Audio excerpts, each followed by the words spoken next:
Kristen itu nyata masuk surga, ya. Jadi Yesus sudah berjanji, aku akan pergi kepada Bapa untuk menyediakan tempat bagimu. Setelah selesai aku datang kembali menjemput kamu, supaya di mana aku berada di situ pun kamu berada. Ya, jelas Yesus menyediakan surga. Mana Allah menyediakan surga untuk Islam? Ya, tetapi kamu lihat konteksnya itu untuk murid-muridnya Yesus, ya, untuk pengikut-pengikut Yesus, bukan kalian. Karena tertulis di dalam Matius 7-23, 21-23 itu, ya, orang yang memanggil Yesus Tuhan itu semua akan diusir, ya. Jadi walaupun kalian berbuat bagaimanapun, kalian akan diusir.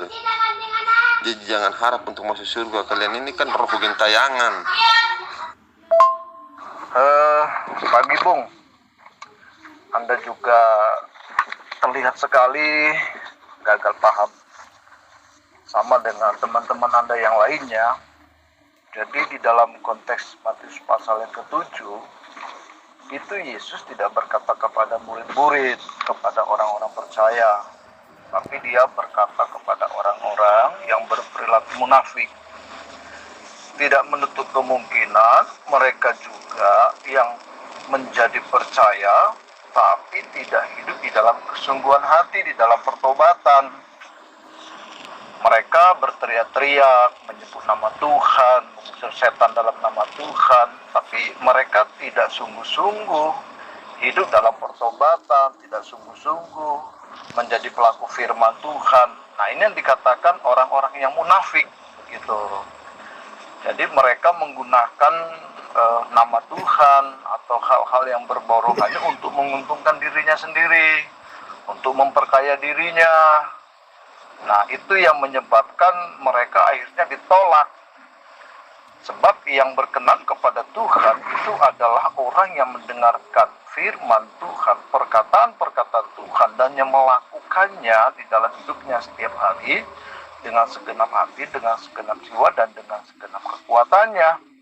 Jadi bukan yang berperilaku munafik, karena kita memang tidak menyangkali banyak orang-orang yang hanya beragama Kristen, pendeta-pendeta, para ahli-ahli atau pakar-pakar yang melakukan kajian teologi, tapi itu tidak menunjukkan atau membuktikan bahwa mereka adalah orang-orang yang bersungguh-sungguh hati di dalam Tuhan. Nah, itu yang Tuhan Yesus katakan, aku tidak mengenal engkau. Begitu, bro. Iya, mau sungguh-sungguh atau tidak hidup dalam Yesus atau bukan, tetap waktu orang memanggil Yesus Tuhan, bernubuat dengan nama Yesus, itu di luar dari Kristen. Jadi yang diusir itu tetap orang-orang Kristen, ya. Walaupun Anda berbuat bagaimanapun, mau bilang itu mereka tidak beriman, mereka ini nabi-nabi palsu, tapi mereka kan bermujizat dengan nama Yesus. Kalau seandainya mereka itu nabi-nabi palsu, ya tidak mungkin terkabul, begitu kan? Apa yang mereka mujizatkan, apa yang mereka mengusir setan dengan nama Yesus, ya setan tidak lari, begitu kan? Contoh orang-orang Islam mengusir setan dengan nama Yesus, apakah setan lari? Setan tertawa, bro. Jadi itu untuk kalian, walaupun kalian berkuat gimana pun, itu kalian yang diusir, bro. Ya, sekarang saya tanya, di mana dalilnya orang yang menyembah Yesus akan masuk surga? Atau di mana dalilnya orang yang menyembah Yesus tidak diusir? Ya, dalilnya mana? Orang yang berseru-seru Yesus, Tuhan, Tuhan, bukankah aku bernubuat dengan namamu? Itu tidak akan diusir. Coba kamu tunjukkan dalilnya di mana? Ajaran yang mana itu ya Pak, yang beda dengan Kristen? Apakah ajaran Yesus menyembah Ka'bah? Paulus jelas masuk surga. Sudah dijelaskan di dalam kitabmu, ya, Quran Ali Imran ayat 55. Pengikut Isa ditinggikan di atas orang-orang kafir, dan pengikut Muhammad ditetapkan ke jalan orang kafir, ya, ke neraka. Oke? Kamu percaya perkataan Yesus, harusnya kamu percaya Yesus. Suaranya saja kamu tidak dengar, rupanya kamu tidak dengar, wajahnya kamu tidak lihat. Makanya kata Yesus, barang siapa telah melihat aku, dia telah melihat Bapa. Yohanes 14 ayat 9.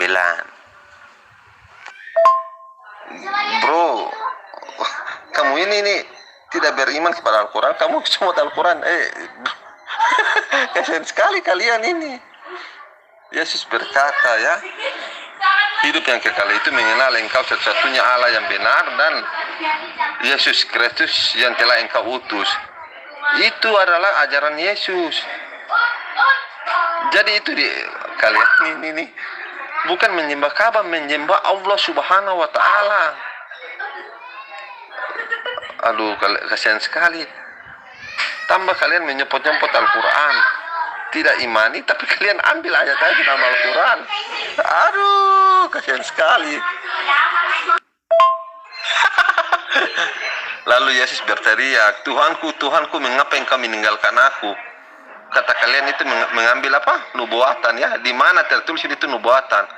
Jadi kalau Yesus berkata, barang siapa telah melihat aku, telah melihat Bapa. Kalau saya bilang, oh itu tidak mengambil di kitab Kejadian. Karena Bapa pernah berfirman, marilah kita membuat manusia serupa dan segambar dengan kita. Itu kamu mau bilang apa?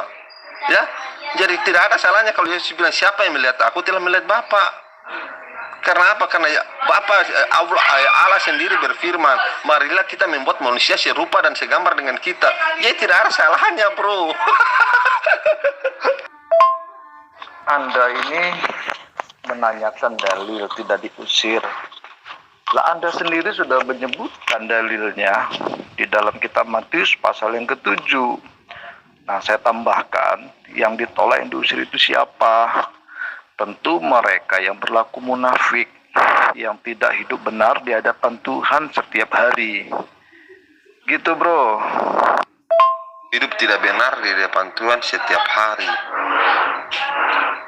Itu maksudnya gimana? Di depan Tuhan siapa nih? Tuhannya Yesus atau Yesus? Jadi jelas sekali memang Anda di sini kebingungan menyebut Tuhannya Yesus atau Yesus.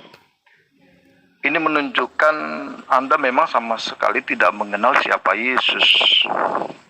Dan saya prihatin dalam ketidakmengenalan Anda, tapi Anda selalu berpikir, atau saya melihat bahwa Anda selalu berbicara seolah-olah Anda mengenal.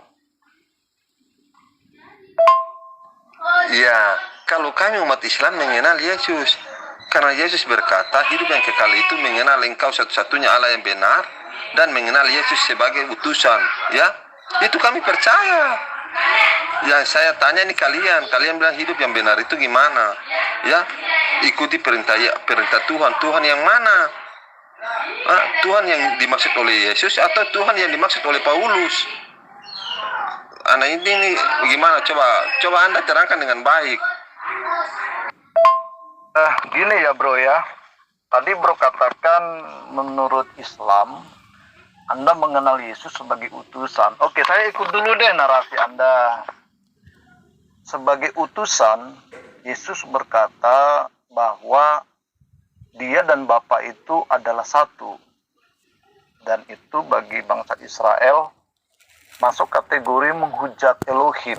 Karena Yesus menyatakan bahwa dia dengan Bapa itu sama, satu derajat. Nah, di satu sisi menurut konteks Anda sebagai seorang Islam mengatakan bahwa Yesus itu adalah utusan. Nah, sekarang saya mau bertanya kepada Anda, ketika Yesus berkata dia dan Bapa itu adalah satu, dalam arti kata berarti sama, apakah Anda percaya dengan apa yang Yesus katakan? Bro, begini bro, ya. Di dalam konteks Islam, bahwa roh yang ada di dalam tubuh kita ini adalah roh Allah, ya.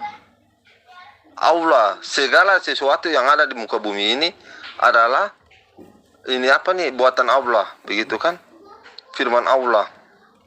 Jadi tidak ada salahnya kalau Yesus berkata aku dan Bapa adalah satu, ya.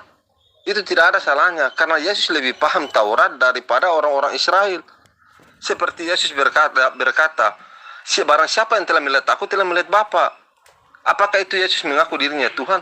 Karena Yesus lebih paham apa nih? Ini di kitab Kejadian, ya, di Taurat itu Yesus lebih paham daripada orang-orang ahli kitab di Israel. Karena Yesus berkata, aku dan Bapa adalah satu. Karena Yesus tahu bahwa segala sesuatu di dalam tubuhnya itu adalah dari Bapa, dari Allah itu. Itu Yesus tahu. Yesus berkata, barang siapa telah melihat aku, telah melihat Bapa. Yesus tahu di kitab Kejadian Bapa atau Allah berfirman, marilah kita membuat manusia serupa dan segambar dengan kita. Jadi tidak ada salahnya itu, bro. Itu bagi saya tidak ada salahnya. Jadi konteks ketika Tuhan berkata, baiklah kita menciptakan manusia menurut gambar dan rupa kita, nanti itu menjadi bahan diskusi buat kita ya bro ya. Kita buatkan catatan kaki dulu, nggak usah melebar dulu. Sekarang yang menjadi pertanyaan saya, kan tadi Anda mengatakan Yesus adalah utusan. Tentu sebagai utusan, dia mengatakan apa yang benar, bukan apa yang salah atau sebuah kesalahan.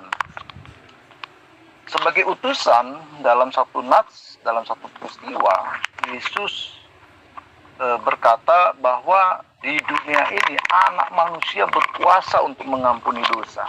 Nah sekarang saya mau bertanya, kalau Yesus itu bukan Elohim, bagaimana dia bisa berkata bahwa dia yang punya gelar sebagai anak manusia, tapi dia juga berkuasa mengampuni dosa? Mohon Anda coba untuk memberikan penjelasan terkait dengan kepercayaan atau keyakinan Anda bahwa Yesus itu adalah seorang utusan, namun di satu sisi Yesus berkata bahwa dia yang memiliki gelar juga atau disebut juga sebagai anak manusia, dia berkuasa mengampuni dosa. Maaf, boleh saya minta ayatnya di mana? Ya, boleh saya minta, biar saya baca konteksnya dulu toh. Begini saja bro, kalau Yesus itu Anda sebut bukan Tuhan, terus bagaimana Yesus bisa berkata bahwa dia berkuasa untuk mengampuni dosa?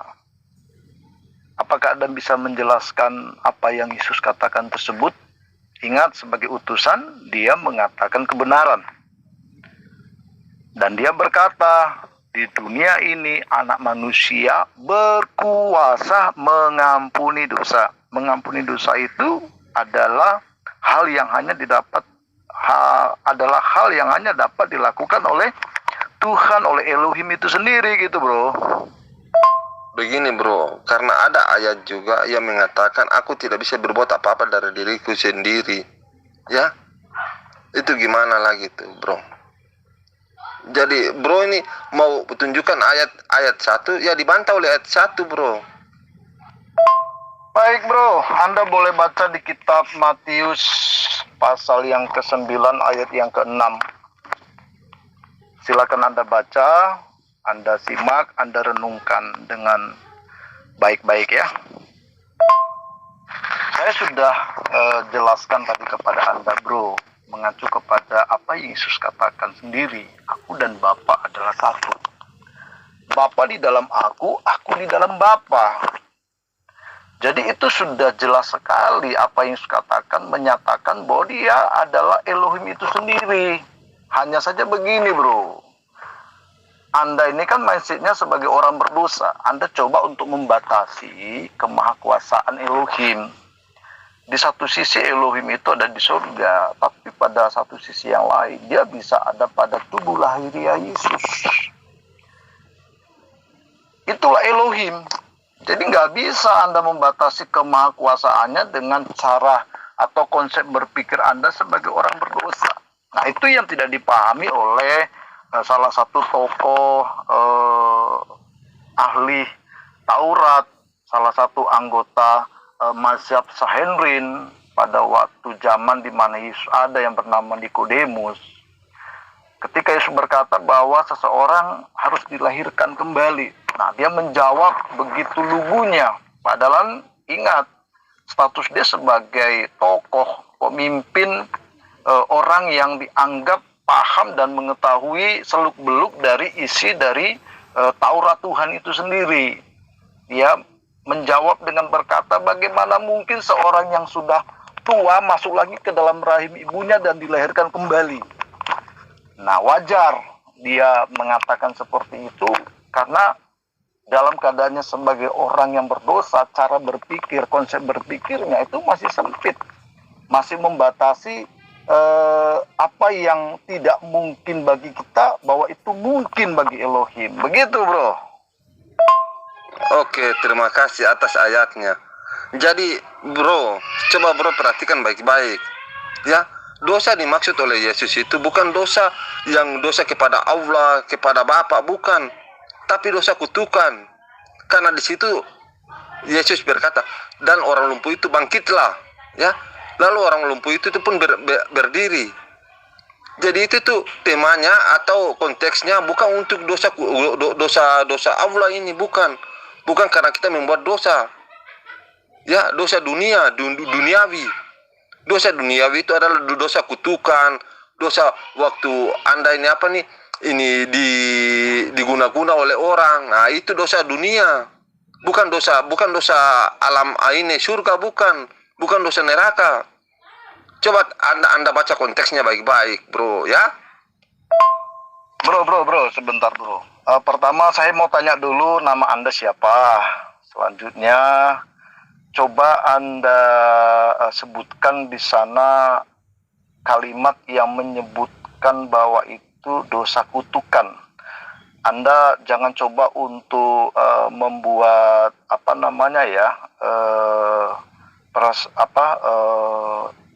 pemikiran sendiri di sana. Anda jangan coba untuk menambah atau mengurangin atau sesuatu yang tidak ada di sana Anda tambahkan dengan perspektif Anda. Coba jelaskan di dalam Matius 9 ayat 6 atau dalam ayat sebelum dan sesudahnya dalam satu perikop pasal itu, di mana ada kalimat yang menyebut bahwa itu dosa kutukan. Coba Anda jelasin.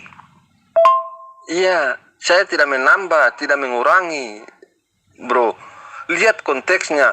Dia berkata begitu, lalu dia berkata lagi, bangkitlah, ya, kepada orang lumpuh itu, berdirilah.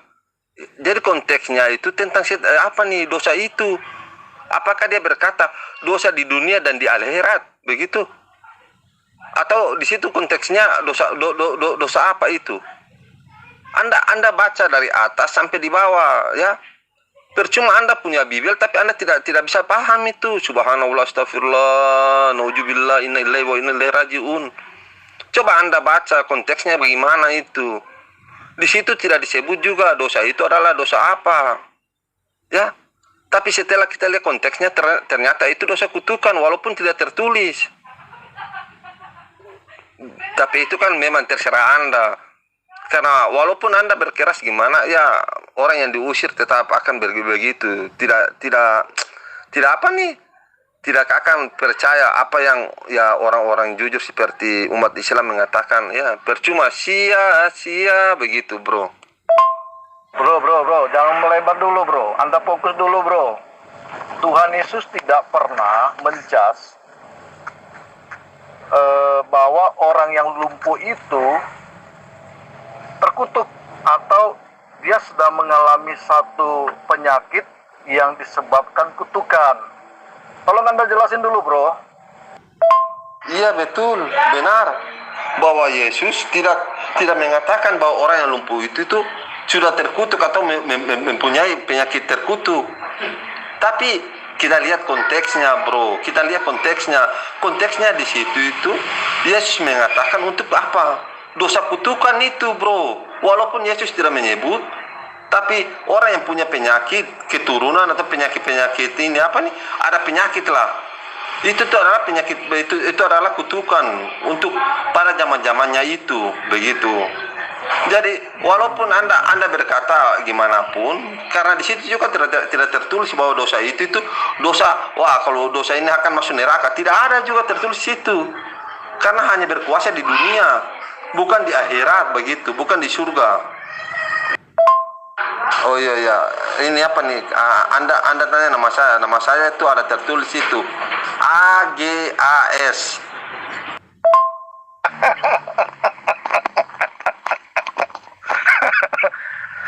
Jadi gini ya, bro ya, kita itu kalau tidak mengerti atau tidak memahami konteksnya, nggak usah menambahi menurut keinginan kita atau hal-hal yang justru itu menunjukkan kebodohan kita sendiri gitu. Jadi di sana jelas konteksnya adalah Yesus menyembuhkan orang yang lumpuh karena mereka memiliki iman bahwa Yesus dapat menyembuhkan orang yang sakit lumpuh itu. Tapi Yesus sebelum menyembuhkan orang yang sakit lumpuh itu, justru dia berkata, dosamu telah diampuni. Dan orang-orang Farisi, ahli-ahli Taurat, berkata, dia menghujat Elohim. Artinya apa? Mereka tahu statement Yesus itu menyatakan bahwa dirinya lah Elohim itu. Orang Yahudi tahu persis itu, dia paham betul, mereka paham betul. Yesus sedang menyatakan dirinya bahwa dialah Elohim. Itu sebabnya dia berkata dan menjelaskan kepada orang banyak pada waktu itu bahwa anak manusia berkuasa mengampuni dosa di dunia ini. Nah, apakah Anda percaya dengan apa yang Yesus katakan bahwa dia berkuasa mengampuni dosa? Termasuk dosa Anda. Karena dosa saya sudah diampuni gitu bro. Bagaimana dengan dosa Anda? Apakah sudah diampuni? Apakah Anda masih berpikir dengan konsep, dengan amal saleh, mengerjakan perintah agama, berbuat baik, maka dosa Anda diampuni? Ya, di sini yang Anda salah. Ya, walaupun itu bukan Bibel saya, walaupun saya tidak paham, tapi konteks itu jelas. Ya, Yesus berkata, aku kuasa di dunia, ya, atas segala dosa. Itu konteksnya jelas. Lalu Yesus berkata, bangkitlah kepada orang lumpuh itu, ya, karena dosamu telah diampuni. Ya, dosa kalau anda bilang itu orang-orang Israel atau ahli kitab bilang itu dia menghina Elohim, sampai saya di atas kan berkata Yesus lebih paham Taurat daripada orang-orang ahli kitab saat itu. Jadi itu bukan menghina, tapi menunjukkan bahwa Elohim itu adalah kuasa, bukan menghina. Ingat ya, bukan menghina Elohim. Ya seperti Anda ini, mungkin Anda kira saya ini menghina Yesus atau bukan. Tapi menunjukkan bahwa setiap utusan Allah itu berkuasa. Seperti Musa berkuasa membela laut, begitu kan? Semua utusan-utusan Allah itu punya kuasa. Jadi ya, tapi itu kan terserah Anda ya. Itu kan Bibel Anda mau tafsirkan bagaimana, itu terserah Anda. Tapi menurut saya di situ itu konteksnya ya bukan berkuasa untuk maksudnya dosa-dosa yang mana, bukan. Tapi itu tuh untuk mengampuni penyakit-penyakit, ya menghilangkan lah. Kata lain dari mengampuni, menghilangkan, begitu. Ya, dosa atau penyakit yang ada dalam tubuh, begitu. Sepertinya bro ini masih gagal paham juga ya. Saya akan menjelaskan sesuai dengan konteks dalam kitab Matius pasal yang ke-9. Nah, di sana kan para ahli Taurat, orang-orang Farisi, mereka menyebut bahwa Yesus itu menghujat Elohim. Dan Yesus mengetahui pikiran mereka. Yesus mengetahui apa yang ada dalam hati mereka. Bagaimana Yesus bisa mengetahui apa yang ada di dalam pikiran atau dalam hati mereka? Itu saja sudah memperlihatkan bahwa dia Elohim, begitu loh. Bagaimana mungkin saya bisa mengetahui apa yang ada dalam pikiran Anda, bro? Dalam hati Anda, bro? Nah, itu menunjukkan bahwa saya manusia biasa, bro. Tapi kalau saya bisa tahu apa yang ada dalam hati Anda, apa yang ada dalam pikiran Anda, malam tadi Anda bermimpi apa, 3 hari yang lalu Anda bermimpi apa, 1 tahun yang lalu Anda mengalami peristiwa apa, dan saya bisa tahu, itu menunjukkan bahwa saya Elohim. Tapi karena saya tidak tahu, itu memperlihatkan atau menunjukkan dengan jelas bahwa saya adalah manusia biasa, sama seperti Anda, bro. Satu lagi, bro, nama Anda belum sebutkan, bro, supaya saya bisa save. Jadi saya bisa tahu siapa-siapa saja yang sudah menjadi teman dialog saya. Begitu, bro, tolong ya, namanya, bro, disebutkan, bro. Thank you, bro. Aduh, gimana ya saya jelaskan ya. Begini, bro. ulang lagi ya, setiap utusan Allah itu ya mempunyai mujizat masing-masing, ya. Musa mujizatnya membela laut, begitu kan? Yesus mujizatnya ya menyembuhkan penyakit. Jadi semua utusan Allah itu ya punya mujizat masing-masing. Ya sesuai dengan keadaan yang ada pada zaman itu. Begitu, bro. Jadi walaupun bro berkuar-kuar gimana pun bilang Yesus itu Elohim, ya tetap Yesus tidak bisa membela laut. Begitu kan? Musa tidak bisa menyembuhkan penyakit, menghidupkan orang mati. Begitu, bro. Jadi masing-masing utusan itu ya punya mujizat. Tapi itu kan semua terserah, bro. Bro mau bilang saya gagal paham, ya terserah, bro. Tapi bagi saya dosa, ampuni dosa di situ maksudnya mengampuni adalah menghilangkan. Dosa artinya penyakit. Itu menurut saya. Bro, Anda menyebutkan utusan, Anda contohkan Musa membelah laut. Terus Anda menyebutkan Yesus menyembuhkan. Nah, yang menjadi pertanyaannya, apakah Musa, nabi-nabi setelah Musa, apakah mereka mengampuni dosa? Kalau mereka mengampuni dosa dari nabi-nabi tersebut, ada yang mengatakan bahwa mereka berkuasa mengampuni dosa. Tolong disebutkan ayatnya di mana, bro? Saya tunggu ya, bro. Sekalian nama Anda, bro. Bro, ya maksud dosa di situ kan penyakit, bro. Saya ulang-ulang lagi, maksud dosa di situ penyakit. Karena setelah Yesus berkata begitu, Yesus lalu berkata, bangkitlah. Ya, lalu orang lumpuh itu bangkit. Jadi dosa yang dimaksud itu adalah penyakit orang lumpuh itu. Telah dihilangkan, telah diampuni. Jadi ya tapi gimana ya? Ya sampai saya bilang masing-masing utusan Allah itu punya mujizatnya masing-masing, ya. Jadi pokoknya bro mau bilang gimana pun, ya nama utusan Allah tetap utusan. Karena Yesus berkata, hidup yang benar itu adalah mengenal engkau satu-satunya Allah yang benar dan mengenal Yesus Kristus yang telah engkau utus. Jadi saya bertahan di perkataan Yesus. Walaupun Anda mencomot ayat A, ayat B, ayat C, tapi ayat lain menantang itu. Karena Yesus berkata lagi, aku tidak bisa berbuat apa-apa dari diriku sendiri. Ya, itu gimana lagi? Jadi di sini sampai itu saya bilang Yesus lebih paham Taurat daripada ahli-ahli kitab saat itu. Yesus lebih paham, bro.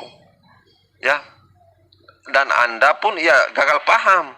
Karena Yesus lebih paham Taurat. Apa yang Yesus katakan itu sesuai yang tertulis dalam Taurat. Jadi gini, bro, coba Anda definisikan dosa itu apa, bro? Konteks dosa itu adalah perbuatan yang salah. Perbuatan yang salah. Kalau Anda menjawab konteksnya dosa itu adalah perbuatan yang salah. Sekarang saya coba untuk review ke belakang ya. Apa perbuatan yang salah yang dilakukan oleh orang yang lumpuh itu? Tolong jelaskan, bro. Bro, kalau dia lumpuh mungkin dia salah. Jalan lalu tertabrak mobil, atau jalan lalu, atau ikut perang, atau gimana. Atau kenal makan sembarangan lalu kena stroke. Itu saya tidak tahu karena tidak tertulis konteksnya. Salahnya gimana? Kalau konteksnya tidak tertulis, berarti Anda tidak bisa menambahkan dong dengan kata bahwa itu karena kutukan. Begitu, bro. Sementara bro tadi mengatakan itu dosa kutukan. Nah, sekarang Anda mengatakan mungkin itu tertabrak mobil lah, jatuh perang lah, atau bagaimana lah. Apakah tertabrak mobil, jatuh atau terluka karena perang itu kutukan? Bagaimana ini, bro? Iya, betul. Saya tidak bisa menambahkan, tapi konteksnya jelas. Karena setelah Yesus berkata begitu, Yesus lalu menyambung, berdirilah wahai engkau, ya. Orang lumpuh itu berdiri, ya. Jadi konteksnya itu jelas, di situ jelas bahwa Yesus menyembuhkan orang itu, bukan berarti mengampuni dosanya di depan Allah, bukan. Tapi dosa yang dimaksud oleh Yesus itu adalah mengampuni, menghilangkan dosa adalah penyakit. Begitu itu menurut saya. Dari atas kan saya bilang itu menurut saya. Saya tidak menambah, tidak mengurangi. Tapi konteksnya kan jelas. Kecuali Yesus bilang, saya mengampuni dosamu. Matilah engkau, masuk surga lah engkau. Atau waktu engkau mati akan masuk surga. Tidak ada tertulis begitu. Ya, Yesus berkata dia hanya berkuasa di dunia. Dikata di dunia itu saja ya. Kalau Anda punya akal, punya otak, Anda paham. Ya, seperti presiden, dia berkuasa di Indonesia. Itu apa salahnya? Ya. Jadi di dunia tidak ada orang yang bisa menghidupkan orang mati, hanya Yesus. Begitu kan? Dia berkuasa di dunia. Tidak ada yang menyembuhkan orang buta, hanya Yesus. Ya, dia berkuasa di dunia. Kata kuasa itu saja Anda gagal paham. Bro, satu lagi bro, kata Anda soal kutukan. Ya, orang yang kena penyakit disebut kutukan. Ya, disebut kutukan. Seperti waktu kena lepra. Ya, di situ kan mereka bilang itu adalah penyakit kutukan. Jadi setiap orang yang mempunyai penyakit itu adalah kutukan.